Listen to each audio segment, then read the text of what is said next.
In the name of the Son, and the Holy Spirit, God is one. Amen. Your prayers. Good morning to Anthony and Valerie. Alex, good morning. Antonio. Good morning, Antonio. I've replied to Jim, so I hope you find any of that useful. Good morning, Jovan. Good morning, Elizabeth. Good morning, Father Christopher. Your prayers. Good morning, Jim Bob. Good morning, Gary. Good morning, Rebecca. We have been giving thanks for Tim's gradual recovery, which is great news. Good morning, Michael. Well, it's nice to be sunny day here today. The car park here at the church is covered in snow.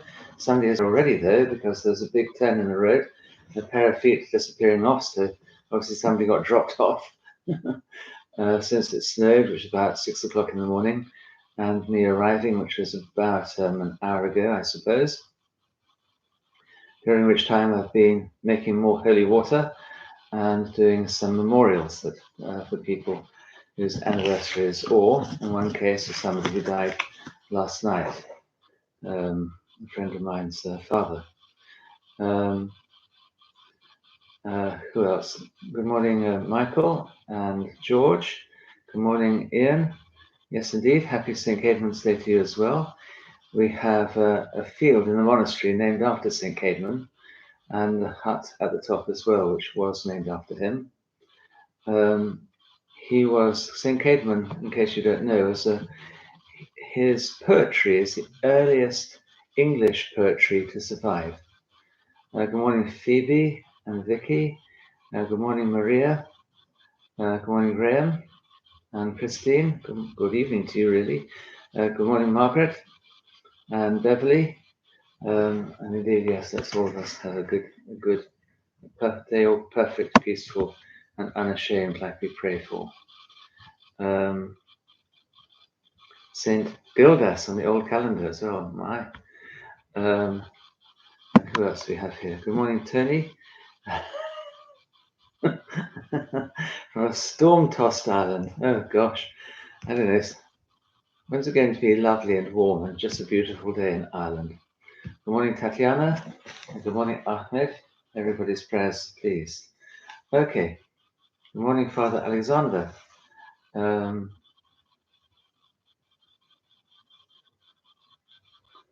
not on mute, am I? Good morning, Melengeth. Inch thick ice on the fishbowl. Oh, good. Thank you, Melengeth. It's that naughty Father Alexander teasing me, as he often does, and has done since he was 12 years old. Naughty man. Good morning, Thekla, or good evening, rather. Right.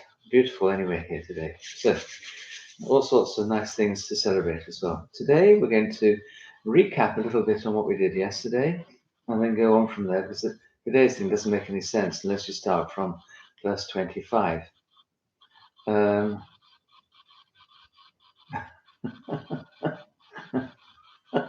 Father Alexander, doing the Paraclesis yesterday, the entire service. Well, I decided that I'd be lazy yesterday, so I joined Melengeth at St. Anne All Saints Worcester for the Paraclesis last night. So next week I might join you, or I shall come all the way up here and do it quietly myself, but not live stream it.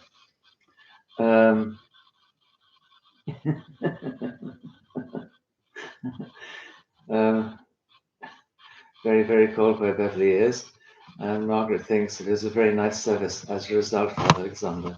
Lovely and meditative. Oh, goodness, John. 29 degrees Celsius in Melbourne. Ooh, 9 p.m. That is hot. The worst I've known it was the Patriarch had this great meeting in Ballamand a few years ago, 5 or 6 years ago now. And he invited us all, invited in inverted commas, of course. He invited us all the clergy and all the delegates of this meeting, which there are many hundreds, to go and watch him lay the foundation stone of the new hospital at the foot of the hill at Ballamand, which is a super place. I saw it, I guess, 18 months ago, 2 years ago now. And it's nearly complete. I was amazed. Anyway, It was 45 degrees in the shade, and there wasn't any shade. It was so appalling. There was a young deacon called Deacon Philip, good name, and he kept on coming along with bottles of ice cold water and just pouring them all over me. There we are. Oof. No, 45 degrees is painful. Good morning, not Father Jonathan Reeve. There we go. Right, let's crack on. It's nice to hear that it's cold and sunny in Romania. Isn't it nice to hear all these different things all over the world, have our different experiences of the way one day is. Hot, cold, damp, sunny, you name it. Okay, verse 25, chapter 7, through to verse 32. Now some of them from Jerusalem said, Is this not he whom they seek to kill? But look, he speaks boldly, and they say nothing to him. The rulers know indeed that this is truly the Christ. However, we know where this man is from. But when the Christ comes, no one knows where he is from. Then Jesus cried out as he taught in the temple, saying, really should be saying shouting, so that word crying out really means shouts at the top of his voice. Shouting, You both know me, and you know where I come from, and I have not come of myself, but he who sent me is true, whom you do not know. But I know him, for I am from him, and he sent me. Therefore they sought to take him, but no one laid a hand on him, because his hour had not yet come. And many of the people believed in him and said, When the Christ comes, will he do more signs than these which this man has done? The Pharisees heard the crowd murmuring these things concerning him, and the Pharisees and the chief priests sent officers to take him.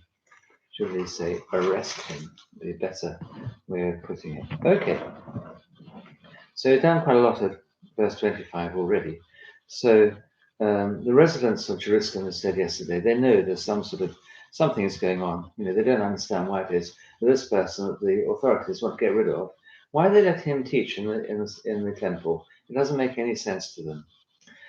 Good morning, Vespina. Yeah, Vespina. Rani Vespina. Yeah. Doesn't make any sense. Now they say, look, he speaks boldly. They say nothing to him. Maybe the rulers know this is the Christ. But then it carries on. And this is where we're going to carry on from properly today. However, they carry on saying, the Jerusalemites these are cut above the rest of the rabble. They're not quite oklos, but they're not the scribes and the Pharisees. However, we know oklos is an unruly crowd. They're not the sort of the crowd, as they say in this country, the hoi polloi, which is an awful tautology and dreadful pronunciation, but never mind. However, we know where this man is from. But when the Christ comes, no one knows where he is from. Now, that itself is quite interesting, because there was quite a strong tradition at the time that nobody would know whereabouts the Christ came from. It's interesting, isn't it, that the evangelist John doesn't bother to tell us where he's from. He doesn't say, well, actually, he was born in Bethlehem, but he comes from Nazareth. He assumes we already know. And that's because he's actually writing to people who are Christian already. He's not writing to people who are not Christian. So those people who are Christian, they know where the Lord comes from. He comes from Bethlehem, that's where he's born, and he grows up after Egypt in Nazareth and then moves to Capernaum at some point. But John doesn't bother to tell you. He thinks, surely you know that already, so I'm not going to go into that. But in the first century Judaism, they had this other tradition, and that is this. The coming of the Messiah will be secret and sudden and a surprise to everybody. So in Malachi chapter 3 verse 1, it says, the Lord you seek will come suddenly to the temple, suddenly appear. In Daniel, it talks about a prince, a Messiah, a Christ, an anointed one, arriving all of a sudden at the wrong moment, really, to rebuild Jerusalem. And Rabbi Zerah the Talmud wrote, he said, there are three things that come unawares. This is very widely quoted in all sorts of commentaries on this passage. There are three things that come unawares: the Messiah, a found article, and a scorpion. The interesting thing about that is that the found article there is quoted by quite a number of, exactly in those words, the found article. It's quoted by quite a number of different commentaries. It'd be quite interesting to see, I didn't bother look to find out, quite interesting to see who said it first, because everybody else has been copying it. Okay, three things come away: the Messiah, a found article, and a scorpion. You happen across them. Okay, it's a scorpion. You might not be too pleased to happen across that. It's quite interesting, it shows that there's disagreement amongst the Jews about what might happen. They're arguing about it. Well, where will the Messiah come from? In Daniel and in Talmud and in Malachi, you don't really know. But when in Matthew chapter 2, they go to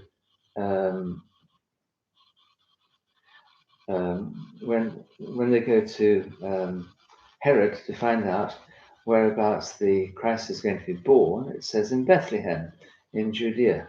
Okay, that thing about scorpions has put something silly into my head. When I was about, how old would I be? About 16, I guess. I was still living in Afghanistan anyway, so yeah, about 16, 15, 16. In our garden there, it was quite a big garden, and the walls were whitewashed, and you know what whitewash does, it slightly peels off. And if you got a screwdriver, you could peel it off further, and nearly always you'd find a nice big juicy scorpion sitting there underneath. So I collected about 12 of them. I shall be more exact. I collected exactly 12 of them, and I put them into a large fish tank in my bedroom and put a plate of glass over the top, and I fed them on all sorts of insects and other things, and went to bed. And in the morning I got up, and there were no scorpions inside my fish tank, which I just thought was a very interesting thing. So over breakfast, I mentioned this to my parents and my younger brother. And while I was doing that, one of the servants, whose name was Barbaric, had come in, and he listened to the story. He pretended he didn't understand any English, and he listened to this story, and immediately his eyebrows went up, and he went back into the kitchen. And all the staff in the kitchen and the rest of the house all disappeared. They wouldn't come back in until I had found, gathered up, and put outside every single one of the 12 scorpions. So I looked all over the place for them. I found a couple, and I put them into a jam jar, and I didn't find any others.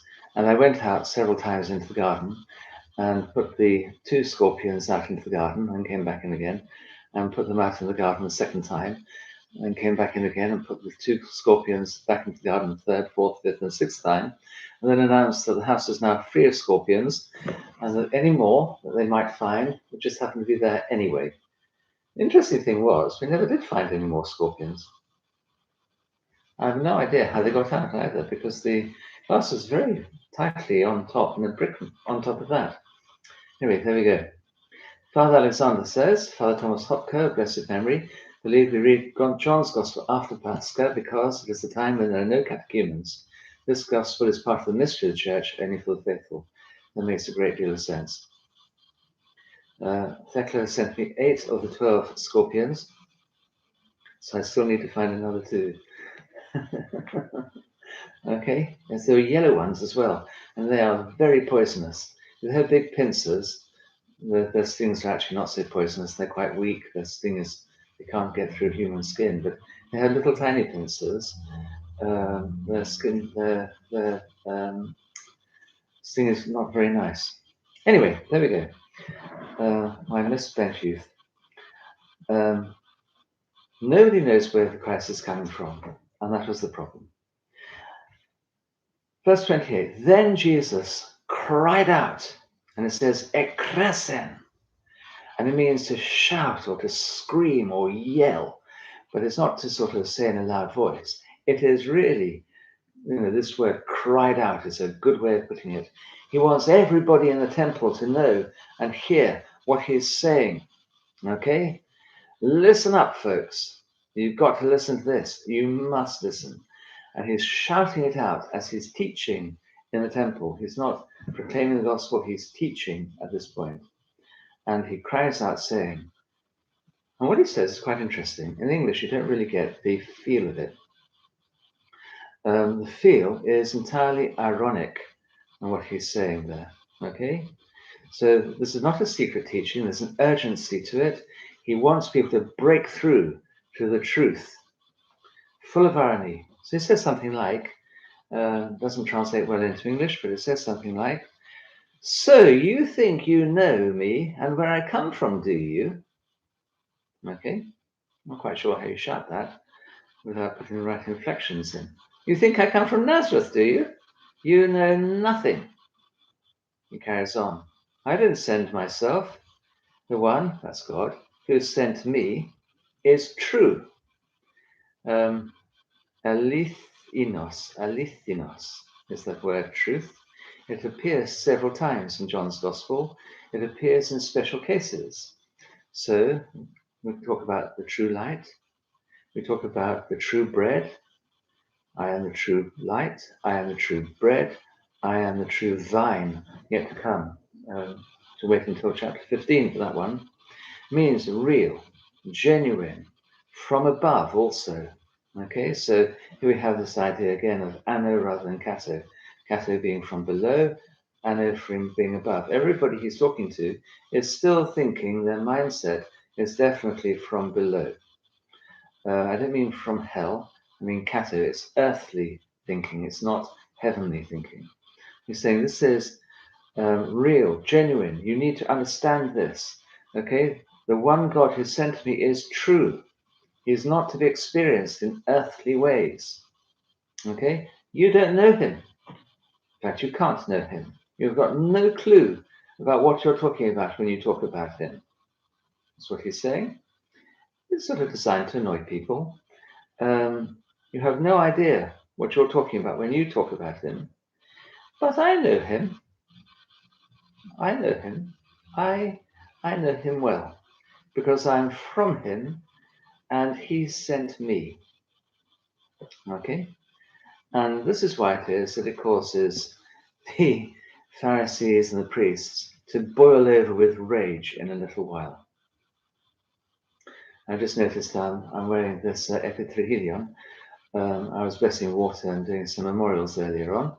This epitrachilion belonged to Archpriest Michael Harper. He kindly left it to me in his will. One of my favorite things. Okay, it says, I know him, for I am from him, and he sent me. But actually, the really important word there is true. Okay, the one, he who sent me is true. And you have to have this echo of the true light, the true bread, the true vine going into your mind. This is something quite different that the Lord is talking about, a different sort of truth. Okay, something that cannot be experienced by a creation like you and I are, but only by somebody who really knows the Creator. The Son knows the Father. Okay, for he is born of him. Verse 30. So this really caused them to boil over with rage. They started having kittens, as my grandmother would say. Therefore they sought to take him, but no one laid a hand on him, because his hour had not yet come. St. John Chrysostom says about this, observe the invisible check on their desires. Their fury is kept in check. The hour has not yet come. And then in verse 31, you have two hands. On the one hand, and many of the people, and the word people there's oklos being an unruly crowd. Many of the oklos believed in him and said, when the Christ comes, will he do more signs than these which this man has done? Okay, the word man doesn't necessarily appear there, but when this one has done. And the church fathers say, well, that's interesting. The Oklos, they will believe in him. And we're saying, okay, this disorderly, common, poor, humble bunch. But unfortunately, they've been influenced too much by the miracles. They're seeing it in terms of material gain as well. Look what miracles he does. Look what healings he's doing. Wow, he feeds people. He does all sorts of interesting things like this. We would like him, please, as our Messiah. And so they're influenced by that. It reminds me when I lived in Birmingham, one of the major religions there decided that they would spend their charitable giving on paying for poor people's electricity and gas bills for a year.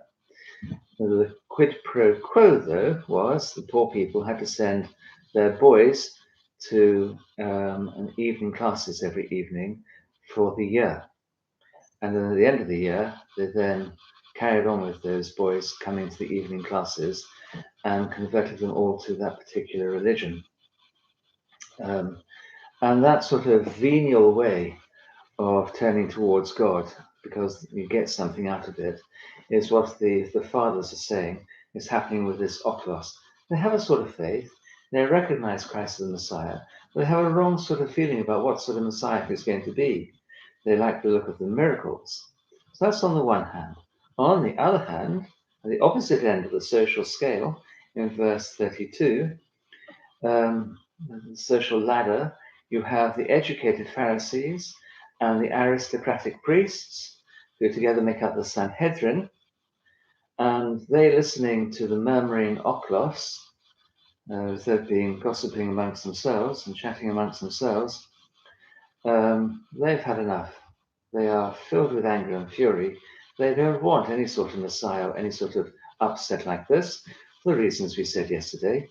That is that they like the power, they like the authority, and moreover, they're frightened silly of what the Romans might do. The Romans are very likely to come along and kill a lot of them, as they did indeed do in AD 70. So hearing this murmuring Oklos, they've had enough.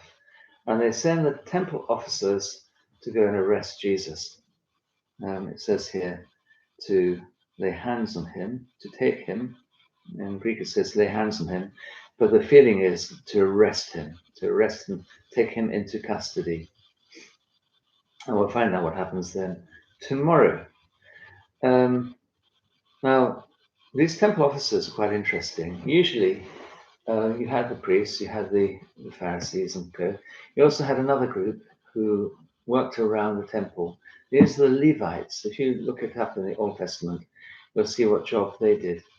They have, they're like the officers of the place. They're officials, you might say. It's the priests who do the priestly stuff, and then the Levites, they run the place, they make it happen. So they clean the place and they make sure the sacrifices are there on time. They cut them up and they do all sorts of other things, and they sort the people out and they move things from one place to another, and so it goes on. But we think probably we're not talking about them. We're not talking about the Levites. John barely mentions Levites. In fact, I'm not sure he mentions them at all. But these are servants of the temple. They're another group of people. The Levites also, they acted as a sort of temple police. They were guards. The Levites themselves were guards. They did all sorts of stuff like that. But we don't think that it's this bunch who've come to arrest the Lord. It's just some people that the Sanhedrin has said, officers of these guys, go and collect that man, bring him here. And they go, and then nothing happens, which is interesting. The fathers have a great deal to say about that. We'll say about that tomorrow. Okay? Does this venial way apply to salvation as well, even though salvation is not material? Can do. I can remember somebody saying to me once that she said to me, Father, you only go to church as a sort of insurance policy. just to make sure that, when you die, perhaps there'll be something rather than God. No, there's no insurance policy in my mind at all about this. I go to church because I have fallen in love. I fell in love with Christ, and I want to be with him, and I want to be with him all the time, all of it. And from time to time, I go to church, and I find him there with my brothers and sisters in the church as well. And that is it's another high point in the week, in the month, in the day, to go and pray with other people in the church, with other people who've also fallen in love with Christ. It's like going to the football match. You don't go to the football match as an insurance policy. You go to the football match because you really can't think of anything better to do with your Saturday afternoon. And when you're there, you're caught up into the whole wonderful excitement of for the Americans, I'm talking about soccer, of the football match. And I hate football, but I can see exactly how gripping it is. And from where I live now, when there was football going on, I could hear the cheering of the sides calling on their teams. It's just wonderful. And even from a mile away, you get caught up into the excitement of it. When I lived in London, you could hear the cheering going on in Wembley. It was wonderful to hear. It will give me a huge amount of pleasure thinking of all those people thoroughly enjoying themselves, watching other people kicking a ball around. It's a wonderful thing. Phoebe, the church drew many to herself historically by caring for the sick and the poor, but without strings attached to charity, rather doing it for the love of God.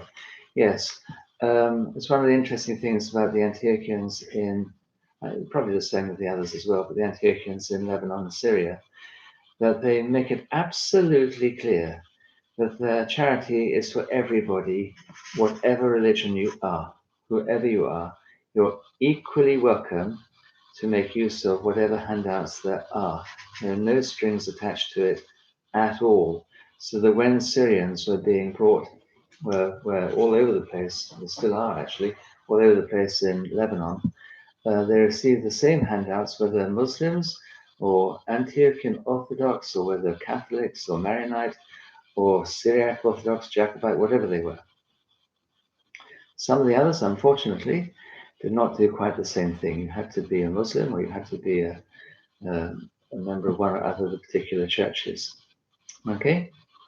Good morning, Frank. Nice to know that Brig is bright, good day. So very much closer to you here than I've not seen you for ages. Yeah, the fathers compare Levites in many texts. There's interesting ideas for a role of deacons, their assistants. At some point, Phoebe, it'd be very good indeed to have a lecture given by you about the diaconate, and particularly about the female diaconate. This would be very good indeed. Okay, good morning, Vera. Good morning, Holly. You have to go and get yourself a nice cup of coffee. I'm looking forward to having coffee with my parish in Worcester on Sunday. It's going to be a virtual one on Google or Zoom or something, I've forgotten. And I don't drink coffee, so I should be drinking something else, hot chocolate probably. And that's going to be on Sunday. Jovan sent a paper he wrote called The Artification of Football. That's very good. I used to teach religious education, and one of the religions I used to teach was football.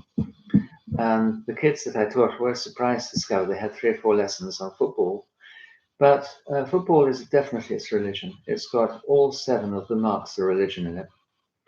And by teaching football, when they were going to begin to study religion as a concept, as we didn't teach any one particular religion, it gave them the idea, it gave them the feelings that go with religion, so they could understand what it was that people were doing when they went to church. Why were they sitting in a dusty, dirty, stinky old church? Lots of them around here are dusty, dirty, and stinky. They haven't been aired for generations. Okay. Margaret, the monks have a good relationship with Bedouin, offering help and love. Yes, indeed. In Sinai and St. Catherine's, they have an extremely close relationship. In fact, they even built them a mosque within the walls of the monastery. You don't need to talk to the diocesan conference, Phoebe. Just crack on, get onto YouTube or something, and do a series of them on YouTube. And that would be wonderful. And we'll be able to look at it later on. So it'd be a great thing to do. Okay? I'm going to have to shut up, otherwise I'm going to get in the neck from Margaret. It's half an hour now. There's a link later, Phoebe. Good woman. Okay. St. Catherine's, yes, Margaret. Okay, so YouTube it, Phoebe. So we can all watch, and hundreds of people all over the world can then watch it. So it's not something rather than just be said and done and finished and complete, and that's the end of it. If you've got a telephone or something, or an ordinary camera, you can probably do a pretty good recording on that and upload it onto YouTube, which would be a wonderful thing to do. And you've got an awful lot sitting around in your head there, and you need to get on and teach it. So say I, anyway. Right, enough of this. If you could pray for those people, if you could please let me know how Irene is getting on, whether she's still alive. I'm not going to tell anybody particularly, but you know who you are. And if you would also pray, please, for a friend of mine's father who died last night. Okay? Right. Good morning, Harry. Many years for yesterday. Phoebe, this humility is too much. Okay? There's always a time in the future you can do things. I know you've got more than enough to do at the moment anyway. But at some time it would be very good indeed to have the distilled thoughts, your distilled thoughts about these things in a series of talks on YouTube that people can then look at later on. Okay? You certainly have a blessing from me to do it. What my blessing's worth, I don't know, but I think there are a lot of people who would be very interested indeed to hear what is to be said. Right. God bless you and keep you. God bless you, particularly Harry, many years.